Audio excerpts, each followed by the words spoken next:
Hello, good evening, and welcome to Scotland at 7 here at Broadcasting Scotland. My name is Donald C. Stewart, and I am delighted, as I always am, not just to be in the studio here, but also to welcome my guest, a tremendous supporter and indeed friend of the programme, Maureen Watt. Maureen, delighted to have you with us. Thank you, Donald. It's a long time since we've been together, so I'm looking forward to this programme. It's almost as if they've been keeping us apart. And of course, as always, we start with our Ukrainian update on day 622 of the illegal Russian attack on the sovereign state of Ukraine. A close military advisor to the commander-in-chief of Ukraine's army has been killed after a grenade amongst birthday presents exploded. Under tragic circumstances, my assistant and close friend, Major Gennady Chastyakov, was killed on his birthday, General Valery Zalushny wrote online. Chastyakov leaves a wife and 4 children, he said. The death was initially reported as a suspected assassination attempt, but details later emerged suggesting there was a mix-up and the grenade was amongst birthday presents and mistakenly set off. Ukrainian President Volodymyr Zelensky has said the deaths of at least 19 soldiers in a Russian missile strike on a military ceremony was a tragedy that could have been avoided. Other reports suggest the death toll could be much higher, while defence chiefs are under pressure over the staging of the event in a frontline village vulnerable to attack. Zelensky has said it is irresponsible to talk of holding an election in Ukraine in wartime and called for unity to avoid pointless political discussions. He said, "We need to recognise that this is a time for defence, a time for battle, upon which the fate of the state and its people depend. I believe that elections are not appropriate at this time." Elections are banned under martial law, which is in force in Ukraine, but Zelensky had been considering whether to invoke special provisions to stage them. He has said he would like to run for a second term if a vote took place.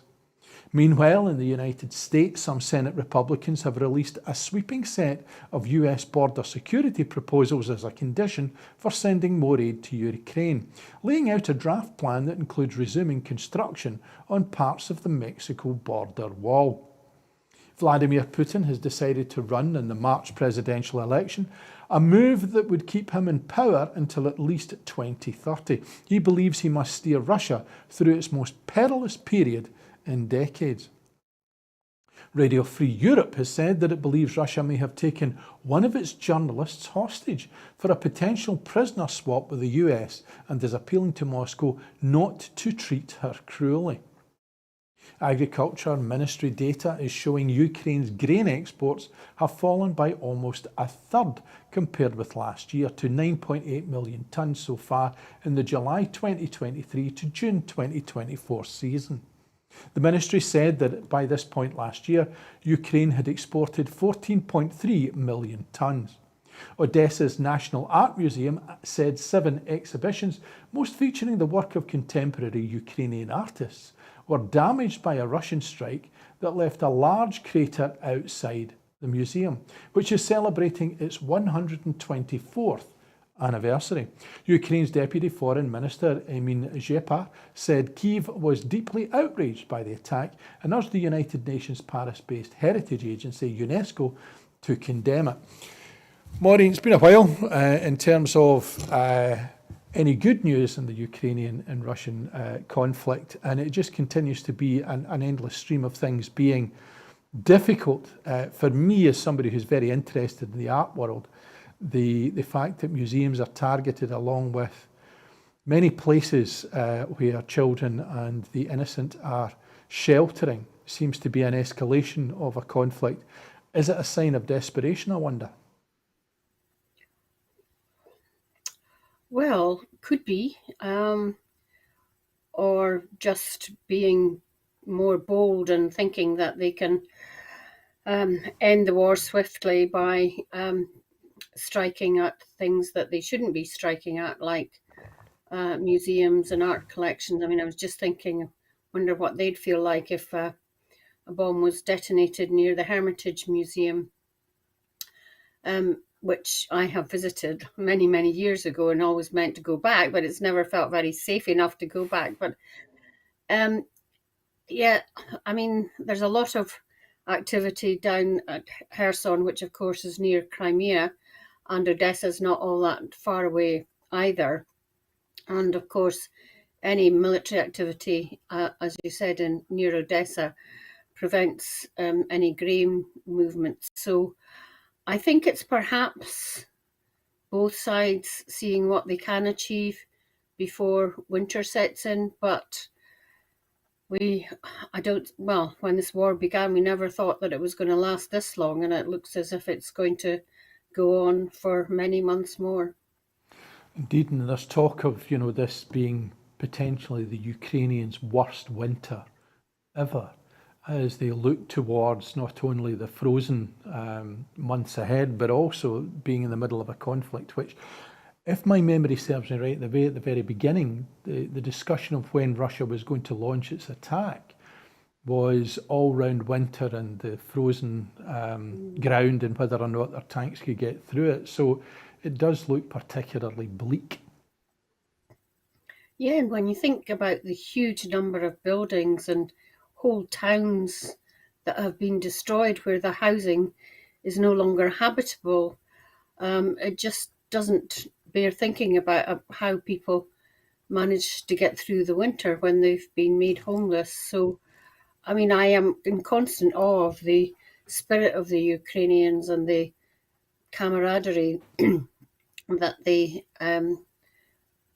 demonstrate during this war. It's absolutely, totally and utterly commendable. And I don't think you've reported on any dissenting voices yet in Ukraine, although, like Vladimir Zelensky, I don't think having an election anytime soon while this war is still raging is a good idea, because we know very well how Russians can interfere in elections. Indeed, and as we go from one conflict, we of course are also reporting on the Israel-Gaza latest, as the health ministry in Gaza has reported that 10,328 Palestinians have been killed within the Gaza Strip by Israeli military actions since the 7th of October. The number includes 4,237 children. The number of people wounded has been increased to 25,965, this according to the Health Ministry spokesperson, Dr. Ashraf Al-Qudra. More than 500,000 people in northern Gaza face death by starvation as food supplies run perilously low, according to Riham Jafari, Coordinator of Advocacy and Communication for Action Aid Palestine. He said cases of dehydration and malnutrition are increasing rapidly. The UNRWA, which is the UN Agency for Palestinian Refugees, has described the situation in Gaza as a tragedy of colossal proportions. A World Health Organization spokesperson said that more than 160 healthcare workers had died while on duty in Gaza. The UN Secretary General Antonio Guterres said the protection of civilians must be paramount in the conflict between Israel and Hamas, warning that the Gaza Strip has become a graveyard for children. The UN High Commissioner for Human Rights, Volker Turk, began a 5-day visit to the Middle East today to engage with government officials and civil society on the human rights violations taking place amid Israel's escalation in Gaza. It has been one full month of carnage, he said, of incessant suffering, bloodshed, destruction, outrage and despair, Turk commented in a statement. Benjamin Netanyahu has said Israel will, for an indefinite period, have the overall security responsibility in Gaza because we've seen what happens when we don't have that security responsibility. The Prime Minister of Israel said that his country may consider tactical little pauses in fighting to allow the entry of aid or the exit of hostages from the Gaza Strip, but he again rejected calls for a ceasefire. Today, a moment's silence was held in Israel to mark 30 days since the Hamas attack on Israel, in which 1,400 people were killed. Vigils have been held around the world. Israeli forces have said they have severed northern Gaza from the rest of the besieged territory and pounded it with intense airstrikes on Monday, setting the stage for an expected push into Gaza City. The Israeli military claims to have captured a Hamas military stronghold and detonated a Hamas weapons depot in a civilian area adjacent to Al-Quds hospital. Haaretz reports that a Palestinian woman has been shot this morning in the occupied West Bank after allegedly approaching Israeli forces with a knife and a Hamas flag. The Foreign Press Association has issued a statement criticising the Israeli military for harassing reporters while they are working in the occupied West Bank. And in a briefing today, Kremlin spokesperson Dmitry Peskov has called for humanitarian pauses in Israel's military operation in the Gaza Strip, and it described the humanitarian situation there as catastrophic. He said Russia will continue contacts with Israel, Egypt and the Palestinians to help ensure that humanitarian supplies can be delivered into Gaza. And Turkey's parliament has removed Coca-Cola and Nestle products from its restaurants over their alleged support for Israel. And this is according to a parliamentary statement. Maureen, I suppose the question here is, are you marching over the weekend at all, given the potential for some form of conflict in the UK when demonstrating support for the Palestinian cause?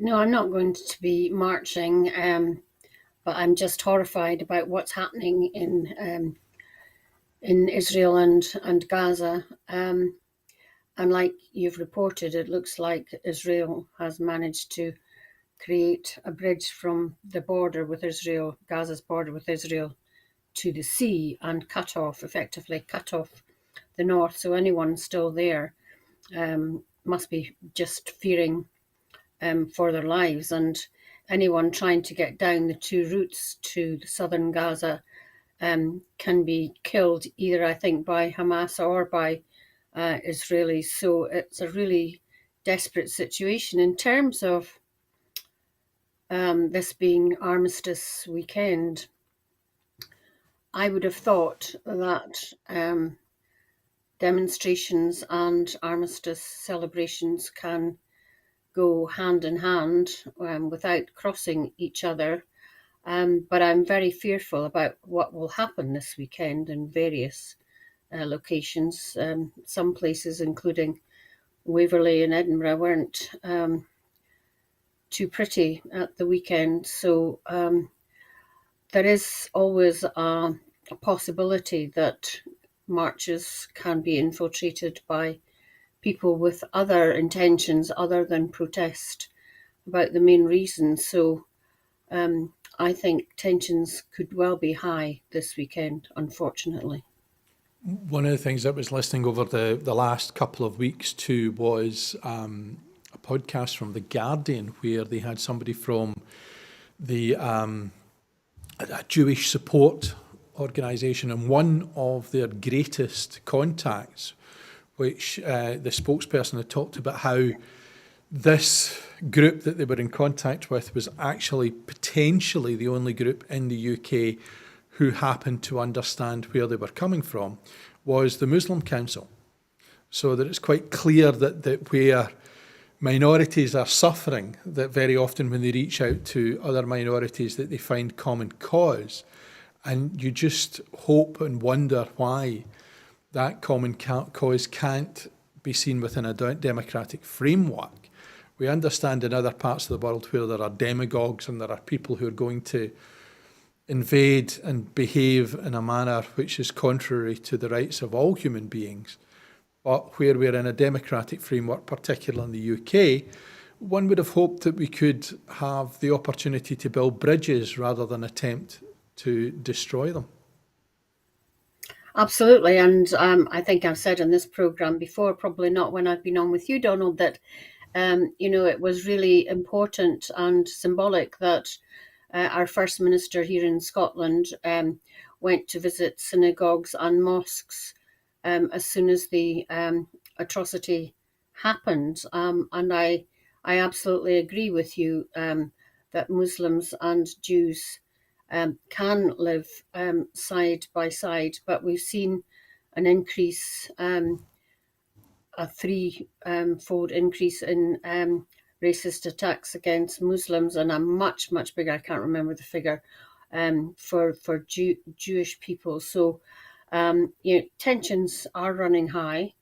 And I just think people need to calm down, because nothing's as black and white, Donald, as you say. And if people really looked into the history of the Middle East, they would find that it's much more complicated than perhaps they think. And we have got to remember that Hamas is a terrorist organization. It's not democratic. There haven't been elections in Gaza since, 2005 or something.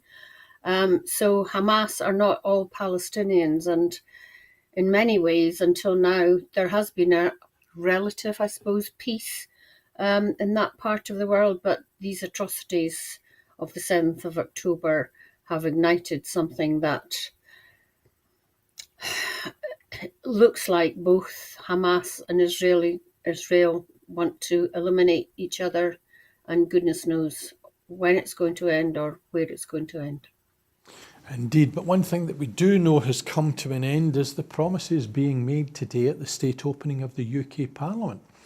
And at that opening at Westminster today, King Charles delivered his very first King's Speech outlining the UK government's plans for laws to create potential dividing lines with Labour before the next general election, with a tough approach to criminal justice and the Green Agenda, but little legislation to improve the UK's struggling public services.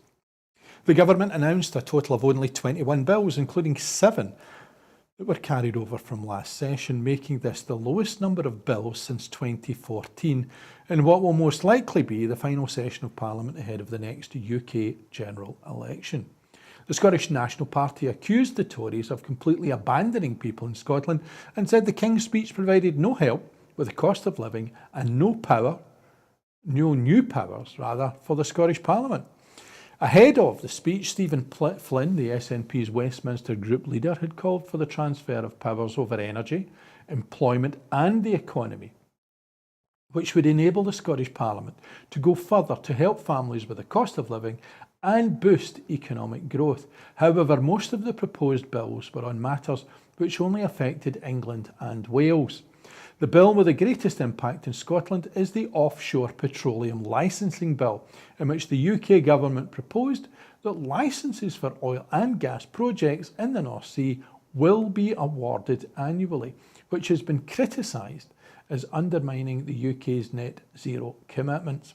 Commenting, the SNP economy spokesperson Drew Hendry MP said, "This threadbare King's Speech shows the Tories are bereft of ideas and have completely abandoned people in Scotland. While the SNP is helping families with a council tax freeze and progressive policies like the Scottish child payment, the Conservatives are offering no help at all with the cost of living and no new powers for the Scottish Parliament, showing why independence is essential to deliver economic growth and boost household incomes." Millions of households in Scotland are suffering from a Westminster-made cost of living crisis. With Sunak and Starmer wedded to Brexit, Tory cuts and economic decline, it's clear independence is the only way for Scotland to build a wealthier and fairer future. Maureen, I think we all kind of knew what was coming, which is a raid on the oil and gas and putting into legislation, forcing there to be annual opportunities. As I understand it, there was already the mechanism for these things to be done. I think I read online somewhere somebody saying this is not a years-long legislative programme. We could do this in a fortnight and then have an election. So it's quite clear that the Prime Minister is getting ready for a dash, perhaps. It could be, and that'll be licences for all the oil and gas that was supposed to have run out in 2014 when they said that there was no more oil, so it wasn't worth voting for independence. I hope that Scots never forget that. Yeah, clearly they want to make oil and gas an election issue, and I suppose that'll be to try and save the 3 seats that they have here in the northeast of Scotland. But I think public opinion has moved on from that. I mean, one of the things that I always think about when they say that they're going to ramp up licenses and prospecting for oil, which we don't actually know if there is all that much there still, is that we'll see a boom in Aberdeen again, and it has always led to a bust. And even although those in the oil and gas sector, say, oh, we've learned from last time, they've never done it. I've witnessed 3 booms and busts, and every time they think, oh, we'll learn our lessons, and they never do. And I can just see in a time of austerity that there'll be a dash again to take out more oil and gas, and any investment in oil and gas is something that's not going into renewables. So I mean, Sunak talked about long-term policies. This is a very short-term policy. We should be getting away from oil and gas, and certainly from burning it. But, and he talked about, which I noticed that commentators hadn't picked up, was that he talked about finding investment from other sources for renewables. So clearly the government are not interested in helping investment in renewables, which is very sad. And I think, as Stephen Flynn has said, we need to look at each license and each development in terms of its sustainability. And I think he also said that in his speech that it needs to be linked to carbon capture and, as sustainable extraction as possible, if there is such a thing. So, it'll be interesting to see how this develops in the Northeast and elsewhere. But as you said, I think it was Chris Bryant who said that we could get all this legislation done in a fortnight. And he said, well, if not a fortnight, at least before Christmas. So it could be, as you say, Donald, that there might be a dash in the spring. But then is inflation going to be down? When's the next budgetary speech? Is it this month? I'm not sure. So yeah, I suppose we'll just have to wait and see, but it could make a dash in the spring. Because coming on the back of Christmas, where one presumes there's going to be a fairly hefty spend, which may affect, because the Bank of England attempts to rise interest rates to stop us spending, one would presume that there's a possibility inflation might start to creep back up again. And therefore, his options may well be limited. But again, it seems like you're absolutely right. This isn't long-termism. This is short-sightedness. And particularly if we invest in a green economy, which is not only more sustainable over a longer period of time, but what we're seeing is that the sort of wage levels are now beginning to rise above that within oil and gas, so that what should be happening is we're seeing people dashing over to something that is more attractive economically. But the Conservative Party seem to be blind to that, the party of business by here. Well, are they the party of business? Because as you say, I think there are many more opportunities in renewables, whether it be wind, wave, solar, hydrogen now. A lot of Europe, Germany in particular, wants to get hold of our green hydrogen. So there are lots of potentials still to be had in renewables, and more long-term potentials than I would think, that obviously, because that's infinite, whereas oil and gas are finite. So in terms of people thinking of their long-term futures, you're right, Donald. I think it's not in oil and gas. It is in other renewables.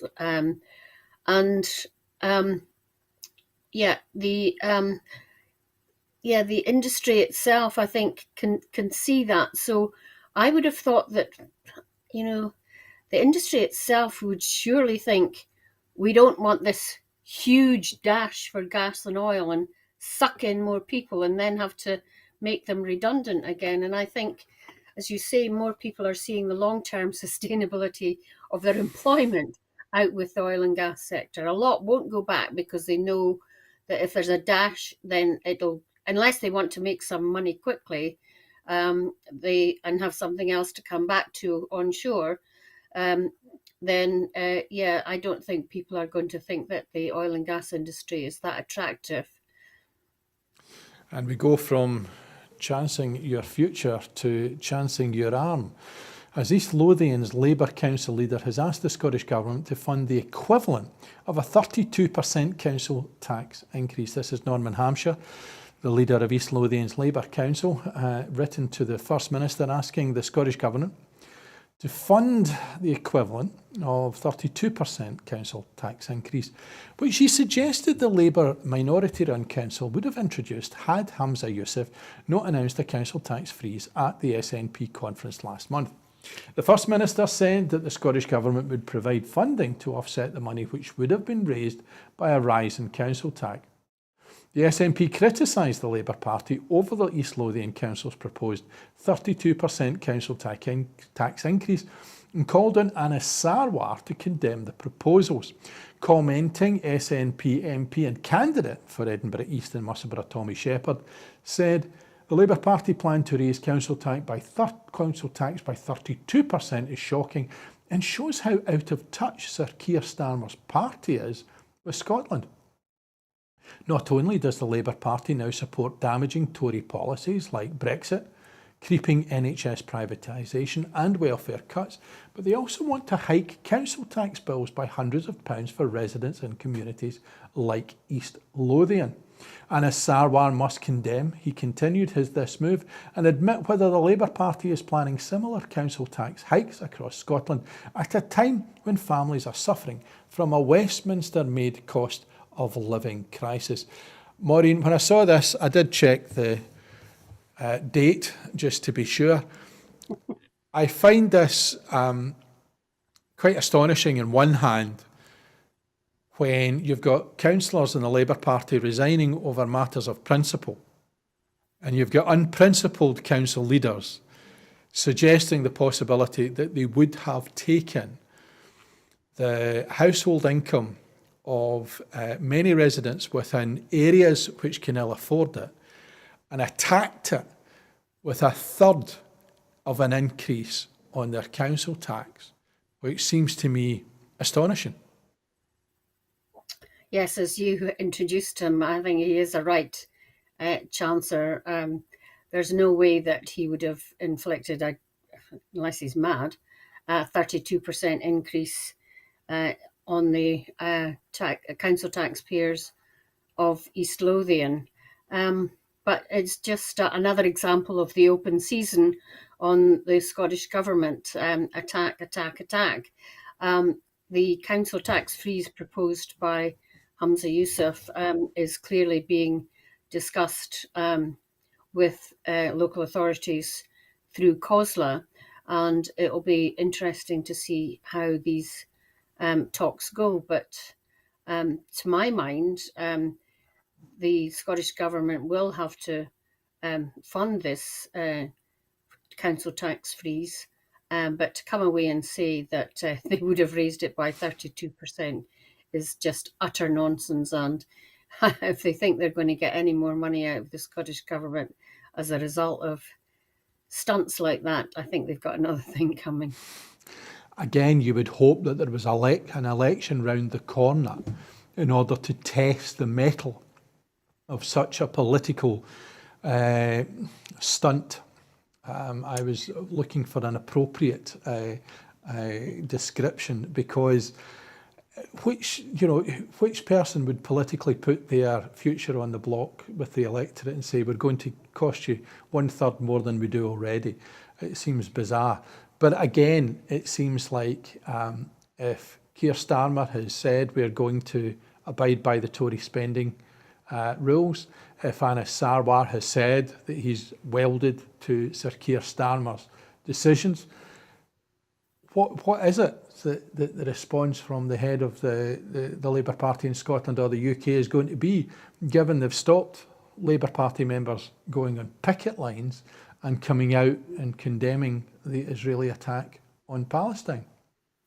Yes, you wonder if Keir Starmer's been on the phone to Anna Sarwar to say get this council leader in line, and what the conversation will be between Anna Sarwar and East Lothian's council leader. But it's it's good ammunition for the opponents of Labour to say that yes, they're all over the place and they're not united. And it'll be interesting to see what the journalists managed to get Keir Starmer and Anna Sarwar to say about this.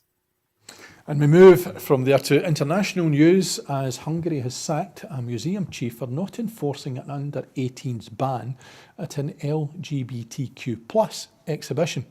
This is the director of Budapest National Museum has been fired from his role over a contentious anti-LGBTQ+ law that he himself voted for when he was a member of parliament. Hungary's government has dismissed director Laszlo Simon today after his museum allowed under-18s to visit a world press photo exhibition which featured images of LGBTQ+ people, despite controversial Hungarian laws banning the promotion of homosexuality, quote unquote, to minors. Laszlo Simon is a former Secretary of State for Culture and a Member of Parliament for Viktor Orban's Fidesz party. He took up the role as the National Museum's director in August 2021, shortly after his party passed a law restricting LGBTQ+ content. Tensions over the exhibition surfaced last month when the far-right Mi Hazánk, our Homeland Party, launched a government inquiry over the issue. The photos at the heart of the inquiry, Home for the Golden Gaze by the photojournalist Hannah Reyes Morales, follow the inhabitants of a community-run elderly care home for LGBTQ+ people in Manila in the Philippines. Mi Hazánk pointed to the law banning the display and promotion of homosexuality in books and films accessible to under-18s. The law has been widely criticised from the European Union and human rights organisations. The museum said it had no right to ask visitors for ID to determine their age, but it included a message on its website calling on under-18s not to visit the exhibition. The Hungarian Minister for Culture and Innovation said on Monday that Simon, the museum's director, had been dismissed for failing to comply with the legal obligations of the institution. Maureen, this is bound up in a lot of different things here. First of all, of course, is Hungary's participation in the European Union. And we know that obviously Poland as well have had a little bit of a tinkering round gay and human rights violations with regards to the LGBTQ+ community. But, if it was absurd in the Labour Party to tie yourself in knots, this is clearly yet another example of a ruling party, or a party rather, unable to rule. Yes, it's also, I think, an example of many countries having either in power or strong, very extreme right-wing elements who go after minorities to try and keep themselves in power. And those that can't remember their history, even back to the 1930s and 40s, we talked about the Jews in Israel earlier. The Nazis went after the Jews, and also they went after the gypsy traveller community, the Romani community, and also gays and lesbians. So, and then the question is, I can't remember the exact saying, but they come after these people and then they'll come after you. So it really is worrying, I think, that this is happening, as you say, in the European Union. And I think I remember that in terms of Poland and Hungary, when it came to post-COVID aid for individual countries, that these countries either didn't get as much as they should have done proportionately, or were threatened with that because of their extreme right-wing stance. So I'm not up in it enough to know if that did happen, but I'm sure I saw that it was being threatened. So it's be interesting to see how this pans out. Indeed, and I think the quote you refer to is the one about they came to take away the trade unionists and I said nothing. And eventually when they came to take me, there was nobody else left. Mm-hmm. And of course, the pink triangle being an emblem of gay rights comes from the Holocaust, because it was a pink triangle that were given, gypsies were given the black one, and those that were political prisoners were red, whereas the Jews had the Star of David and yellow triangle. So, you know, there is very much a very strong connection to history. And I think that certainly within, you know, that this is one of the things that I often find, you know, when people are very upset and really not quite with it in terms of people's rights, when we are arguing over minutiae, actually there are very serious reasons why we should be falling into line and supporting our fellow human beings, irrespective of what their orientation is. Absolutely, you know, you try to live by the maxim that we're all God's children, or whoever your God is, and do unto others as you would do to and have done to yourself. And I think if you stick by those, then you cannot treat people like this. Indeed, and we go from one element of Jock Thompson's bairns to another, as over in America, today is the biggest voting day in the US before next November's presidential election. And here's hoping that all Jock Thompson's bairns vote in the right manner. Today is the biggest day that they will get the opportunity to do that before the presidential election next November. Millions of voters go to the polls in almost 40 states, and there are some key races and issues that everyone is watching. Ohio has put the right to an abortion directly on the ballot, asking voters to choose whether to include the right in the state constitution. Such measures have had success in several states that have tested them since Roe v. Wade was overturned in June 2022, including the red state of Kansas and the swing state of Michigan. Ohio is the only state to consider a statewide abortion rights question this year, fueling tens of millions of dollars in campaign spending, boisterous rallies for and against the amendment, and months of advertising and social media messaging, some of it misleading. With a single spotlight on abortion rights this year, advocates on both sides of the issue are watching the outcome for signs of voter sentiment heading into 2024, when abortion rights supporters are planning to put measures on the ballot in several other states, which include Arizona, Missouri and Florida. Early voter turnout has been robust.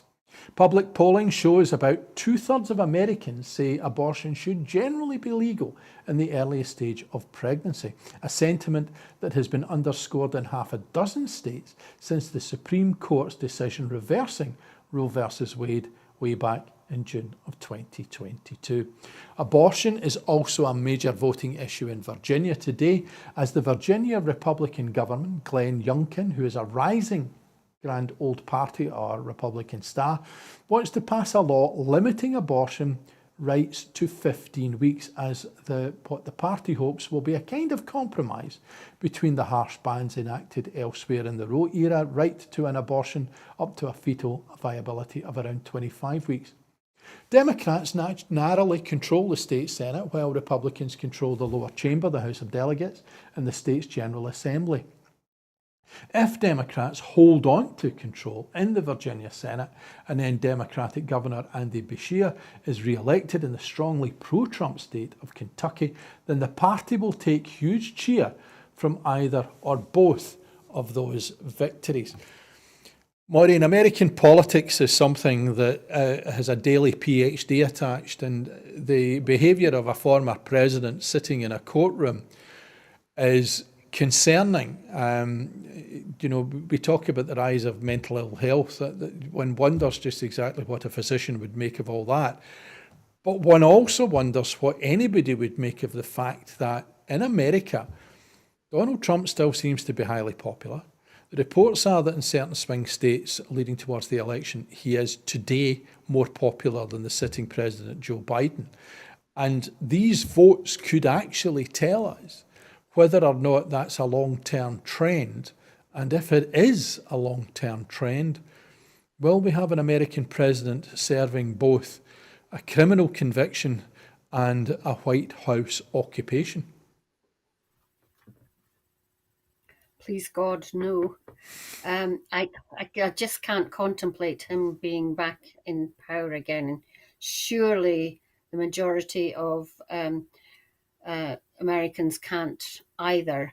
But it is absolutely amazing and worrying that every time he's in a courthouse, apparently his poll ratings and his donations to his camp and the donations to his campaign go up. So yeah, I mean, yesterday was that the judge had to tell Donald Trump's counsel to control him, or else he would, because he was just using the platform for political speeches. So these elections and these referenda on abortion rights and other things today will be interesting to see the outcome.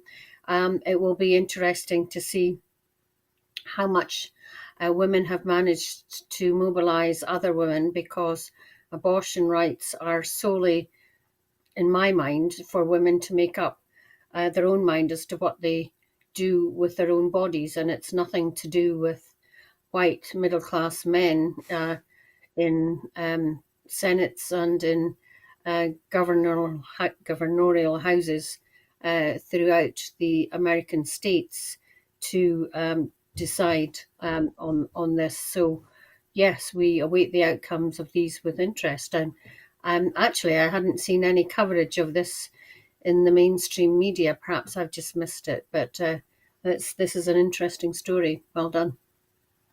Indeed, and we come closer to home to the University of Glasgow, as academics have called for coordinated action on climate change adaptation. An interesting element of the next three stories, of course, is the green agenda, given that the King's speech today seemed to roll back on a green agenda. But academics at the University of Glasgow School of Social and Environmental Sustainability have contributed to the world's first mapping of peer-reviewed literature on climate change adaptation, which finds that systematic networking has been insufficient.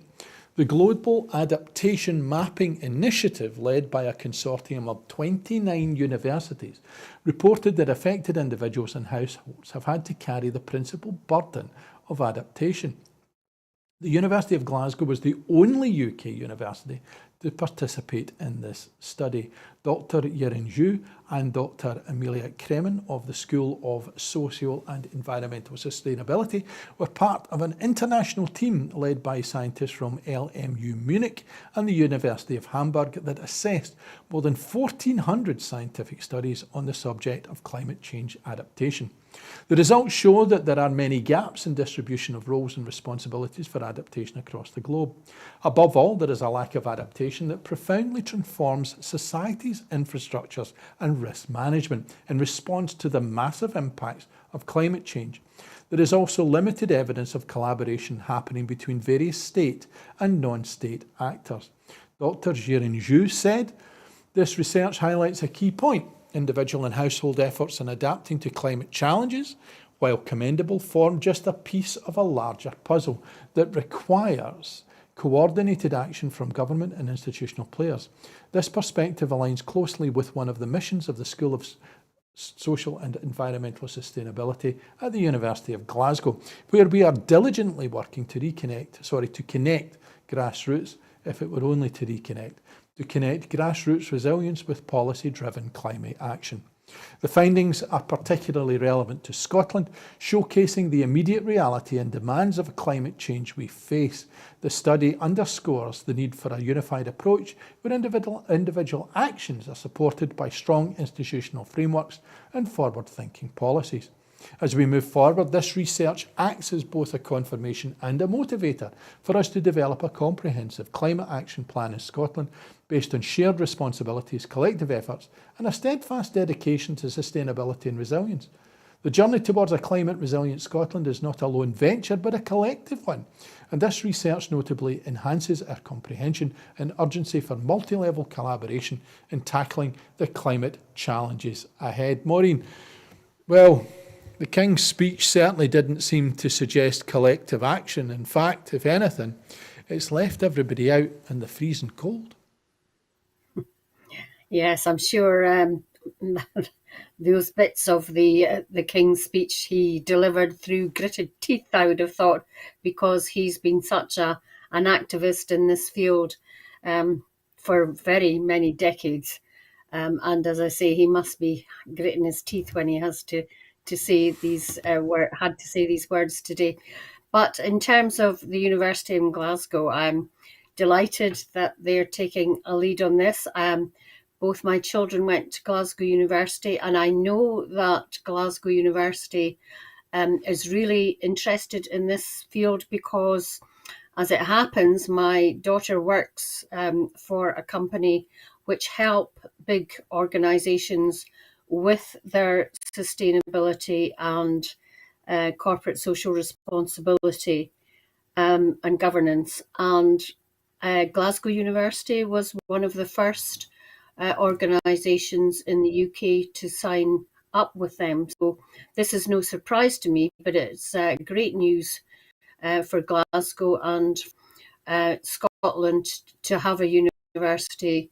It would be interesting to know who the other 26 universities are and where they are, because it's becoming increasingly difficult for UK universities to get into this cooperative research since Brexit.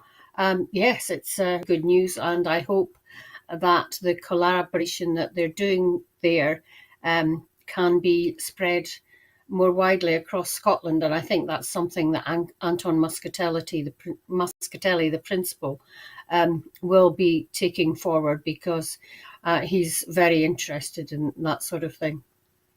Indeed, and University of Glasgow is a fine institution with very great, wonderful and tremendously bright graduates. I wonder who that could be.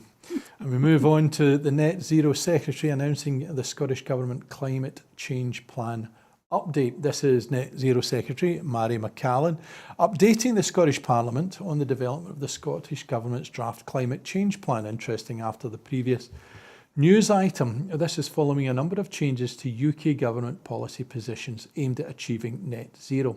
The plan had been due to publish in initial draft form this month, but Net Zero Secretary Maureen McCallan has informed the Scottish Parliament that, in part due to the repercussions of UK government announcements, additional time will be required to prepare the plan for consideration by Parliament. The First Minister will discuss the implications of the date change with his Environmental Council today and with environmental non-government organisations on Wednesday. Ms McCallan said Scotland has some of the most ambitious climate change targets for emission reductions, and we are already halfway to net zero. However, we have always been clear that the hardest part lies ahead. Regrettably, the UK government's recent actions have only made that job harder still, not least when it comes to our homes and transport. When we are working to make our homes greener and easier to heat and reduce our reliance on petrol and diesel cars, the UK government is reneging on its own commitments, creating huge uncertainty for businesses and households. A fair and just transition will bring enormous benefits: a greener environment, cleaner air, new sources of economic vitality, greater energy security and healthier lives. That is why it is important that we take the time that is needed to get this plan right. We will continue to work with stakeholders to produce a plan that is fair and just for everyone and addresses the difficulties presented by the United Kingdom government's policy reversals. While it is regrettably not possible to do this by our own November deadline, we will progress in line with our statutory commitments. Here it seems once again the implications of decisions that are reversing policies that were in place before have wide-reaching consequences, and it looks like the Scottish Government once again is tethered to a tombstone based in Westminster. Yeah, that's absolutely what I was going to say, Donald. You know, we don't have full responsibility here. We're tethered to a backward-looking Westminster government who really don't like, Rishi Sunak talked about change for the long term, but honestly, that's not what the Tory party is about. They want to keep everything just as it is, and really don't want to legislate where they really need to be legislating, and that's why internationally Britain is seen as so backward in so many ways, and I'm sure it's hampering investment into the UK. So it's not surprising that Maureen McCallan has had to take more time to get the next stage of the climate action plan um, properly formulated, because things are changing all the time. And what happens if we get a Labour government? Are they going to, mind you, it doesn't look like it, are they going to have some differences, different policies? Well, as they are, I suppose, in relation to oil and gas. So, having to develop a policy and update a policy, given the machinations that are happening in Westminster, must be really difficult. I don't fancy your job. I suppose one of the cynical, perhaps, or accurate ways of looking at it, if the Labour Party do win the next election, the possibility of the King's Speech being any different is potentially just a change of a few adjectives, whereas the policy thrust is going to be very similar to what we have at the moment. And it comes at a point where the Scottish Government has been forced to drop their HPMA proposals. This is the Scottish Highly Protected Marine Areas consultation and the analysis of consultation responses, where the Scottish Government has now confirmed that it will not be progressing these proposals. In the response to the consultation, the Scottish Government said HPMAs will not be introduced in 10% of Scottish seas by 2026. The draft HPMA policy framework and draft site selection guidelines as consulted on will not be finalised and published. Furthermore, the Scottish Government no longer intends to progress the establishment of new legal powers for introducing HPMAs in Scottish inshore waters through a bill in the Scottish Parliament this parliamentary term. Net Zero Secretary Maureen McCallan said, in response to the findings of the consultation, and as I set out in Parliament earlier this year, the proposal to implement HPMAs, highly protected marine areas, across 10% of Scotland's seas by 2026 will not be progressed. My thanks go to everyone, she continued, who took the time to respond to the consultation, and to those who have continued to engage constructively with me and other ministers over the summer. The Government is firmly committed to protecting our marine environment and will continue to work closely with coastal communities and industries to protect Scotland's seas for the benefit of all. As a priority, this includes completing management measures for our existing marine protected areas network and protecting our priority marine features. I am determined to protect our oceans in a way that is fair and to find a way forward that ensures our seas remain a source of prosperity for the nation, especially in our coastal and island communities. The announcement has been welcomed by fishing communities around Scotland.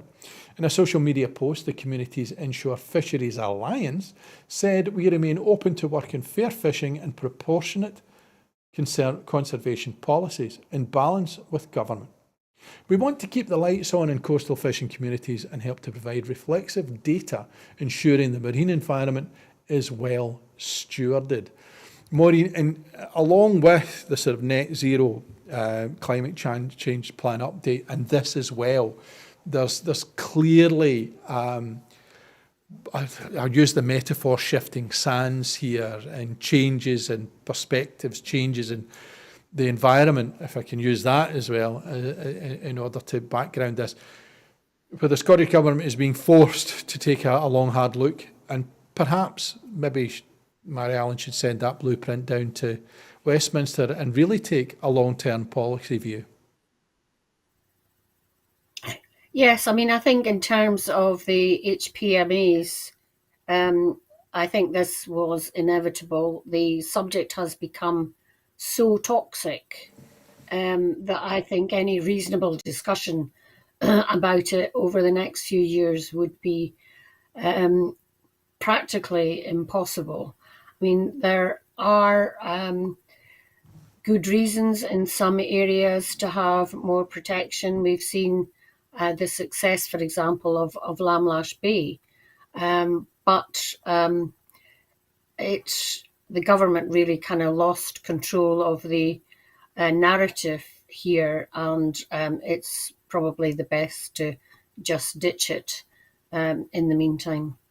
But as you rightly reflect, it's all kind of tied up with what Westminster's doing, and it is literally the Scottish Government with one hand tied behind their backs, trying to do the best for the environment. And we end tonight with the Scottish Government saying that new visa proposals would help address rural and island depopulation in an independent Scotland. The new Scottish Government proposals would mean that people from around the world would be supported to live, work and raise families in Scotland's rural and island communities in an independent Scotland.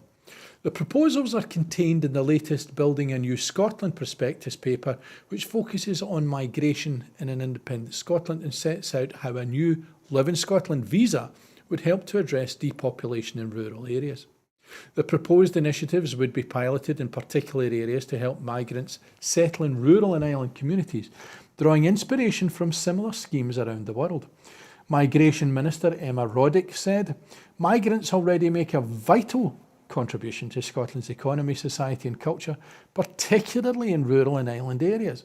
We have the full powers of a normal independent nation, the full powers of a normal independent nation. Scotland's approach to migration could help ensure we meet our population needs for the future.